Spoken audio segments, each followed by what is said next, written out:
What up, poker fam?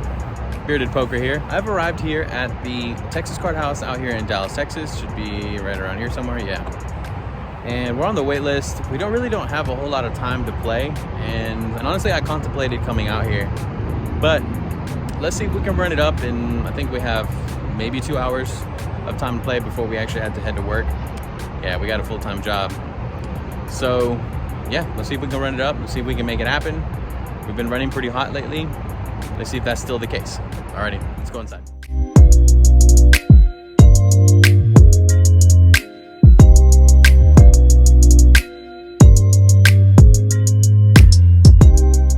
First hand of vlog number 21, and we have pocket tens on the small blind.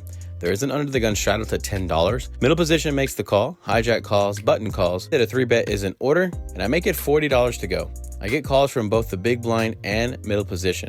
So we're going 3 ways to a flop, and the flop comes out ace-9-5 with the ace-9 of hearts. Not really the best board for our hand, as there is an overcard to our pair, and we don't hold the 10 of hearts. I decide to check here. I don't want to bloat the pot and get pushed around here. Unfortunately, it checks around. We get to see a free turn card, which is the 8 of spades. There are some random backdoors that get there, such as 7-6 or Jack 10 improves. However, we have blockers to that particular hand. I go ahead and check, and it checks around once again. Went to the river 3 ways, and I'm sensing a little weakness. The river comes the ace of spades. And at first I see this as the back card, as the board now is paired. However, it's highly unlikely that one of our opponents hold an ace in their hand. So I decide to take a stab at it, see if I can take this pot down right now, and I lead out for $45. I get a snap call from big blind, which is a little worrisome, and middle position folds. We show our hand, and we're good. We scoop this pot. Nice way to start off the vlog. Alrighty, on to the next one. Next hand up, we have the beautiful ace king of diamonds on the small blind. The entire family on the table limps to me, and I go ahead and bump this up to $20. Looking to just go 1 or 2 ways with some opponents, and instead I get 5 callers. So we're going 6 ways to a flop, and the flop comes out beautifully for our hand. 10-3 queen with the 10-3 of diamonds. What an amazing board for our hand. We have the gut shot to the straight with any jack, and any diamond improves us to the nut flush. Such potential on this board. I definitely can't check and risk this checking around. I lead out for $45. That should be a fair amount for at least 1 or 2 of my opponents to make the call, but instead everybody and their mama folds. Unbelievable. Oh well, we take this pot down. We're off to a great start. On to the next one. All right, in this next hand, I have here in my notes that this hand kicked me in the rear. That's not exactly what I have written down, but you get the picture. I have ace-jack offsuit in the big blind. There's a $7 raise, I believe, from the middle position. We get 6 callers, including myself. I think this is a mistake, not 3-betting, making it maybe $25, $30 to go. In the moment, I looked at this as an opportunity to change up my betting pattern so I don't become predictable. All right, 6 ways to the flop, and the flop comes out Queen 10-7 rainbow. Pretty promising hand with a gut shot. Make it $16 to go as I'm first to act, and get 2 callers from the hijack and button. Turn comes out a great card. It's the 9 of hearts. We are open-ended now with any king or any 8 improving us to the straight. I decided to check here for a little pot control. Hopefully we can get to the river cheaply, and if anyone leads out, we'll just go into a check call mode, especially since we don't really have the nuts just yet. Checks all the way to the button, and the button leads out for $25. I go ahead and make the call. Hijack folds. Heads up to the river, hoping for a good river card to improve our hand, and it comes out the 6 of spades. Very sad card, as this doesn't help us in any way. I'm pretty much giving up here. I decide on a check. Button takes advantage and leads out for $75. I have an easy no-brainer fold here.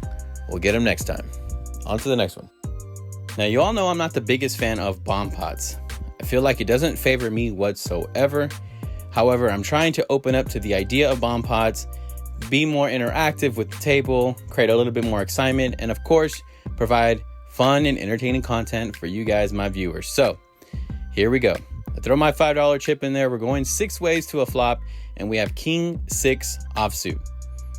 The first flop comes out queen 6-6, and the second flop comes out ace king 3. This is definitely the 2 boards that are going to help us out a lot. We have trips on the first board, and we have middle pair with the king on the second board. Unfortunately, I wasn't paying attention. I accidentally checked, and I believe I was in the small blind position, and it checks all the way around. So Not too happy with that. Hopefully we don't live to regret that. The turn comes out the 5 of hearts on the top board and the 4 of diamonds on the bottom board. So the boards are starting to get a little bit more connected. It's time to lead out. I throw out a bet of $25 and only get 1 caller. Heads up to the river, and the river comes out 3 of diamond on the top board and 10 of clubs on the bottom board. I go ahead and lead out for $40, looking to see what our opponent does, and he quickly folds. We take down this bomb pot, which we didn't even want to participate in. So maybe we're a believer now. Alrighty, on to the next one.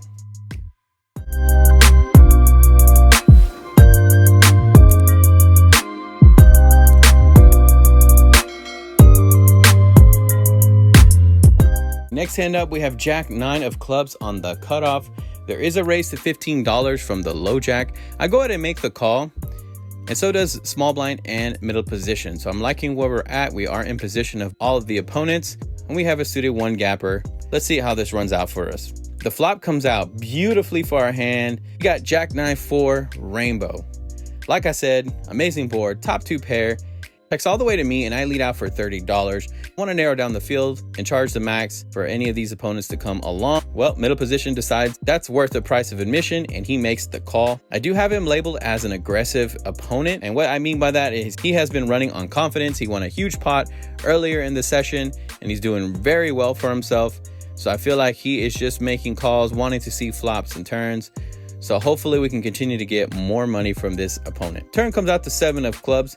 Not too worrisome of a card. He checks to me this time, and I decide to lead out for $40, and he makes the call. River comes a beautiful card. It is the 9 of diamonds. We boat up, and now we're definitely hoping that our opponent has some piece of this board that he's willing to make a call. Unfortunately, he checks to me. I lead out for $100. I make this bet hoping that this will throw him for a loop, and he'll call purely out of curiosity. He tanks for a while, and it looks like he was gathering those chips. He started counting them out, and then he folds. I hear him say to another opponent next to him that if he had any jack, he would be making this call. Crazy action going on here at Texas Card House, but just like McDonald's, we're loving it. Alrighty, on to the next hand. This is the final hand of the vlog, and I would love some participation from everyone. I'd like you to comment down below and let me know if you think I played this correctly or not. The feedback would be greatly appreciated. I have the ace-5 of clubs in the button, limps a few ways to the cutoff, and he raises it up to $10. I go ahead and make the call, and under the gun shoves all in for $81. That's right, he shoves. Everyone folds, and it's back on me. It doesn't make any sense, the line he's taking by limping in and then all of a sudden shoving when the cutoff raises and then I make the call. It just doesn't add up. And all of that information really was pushing me towards making the call. Ultimately, I decided on a fold, but I don't know if this was the right decision or not. I would like to hear from you guys. Please comment down below. Let me know what you guys would have done. Would you have made the call and see what the cards come out? Or would you have folded like I did? Please let me know. Comment down below. All you got to say is either call or fold, and I'll know where you stand. Thanks for checking out my content. I hope you really enjoyed everything. We're going to head to the cage and cash out.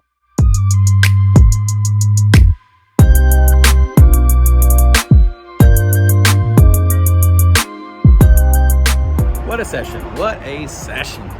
We did extremely well. Folded when we needed to fold. Raised when we needed to raise. All in all, made really good decisions. Didn't make any major mistakes. Hence why we did very well. We bought in the game for $300 and cashed out for $575. That's a profit of $275. Pretty good session. Really good session. And the crazy part is we didn't even play for very long. It was maybe 2 hours, an hour and 55 minutes, something like that. So no complaints here, guys. No complaints here.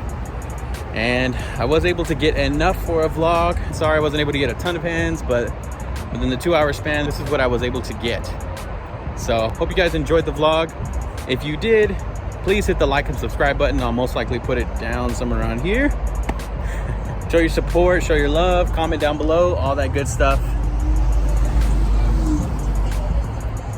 So without further ado, Bearded Poker out. Take care, guys.